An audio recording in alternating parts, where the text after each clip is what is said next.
Subscribe कीजिए मेरे YouTube channel Sobia ji health and beauty tips को और बेल आइकन पर क्लिक करें हमारी लेटेस्ट वीडियो सबसे पहले देखने के लिए। नून लीग इलेक्शन तो जीत गई मगर आरिफ निज़ामी ने खौफनाक ब्रेकिंग न्यूज़ दे दी। आगे क्या हलचल मचने वाली है, आरिफ निज़ामी का इंकशाफ। आरिफ निज़ामी ने कहा कि ज़मीनी हक़ाइक़ मियां मोहम्मद नवाज शरीफ के लिए बहुत ही खौफनाक हैं।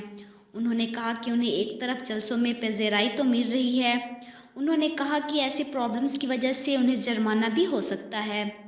आरिफ निज़ामी ने कहा कि नवाज शरीफ को बहुत ज़्यादा सपोर्ट तो मिल रही है, लेकिन मियां मोहम्मद नवाज शरीफ के साथ साथ उनकी साहबजादी मरीम नवाज़ को भी कैद हो सकती है।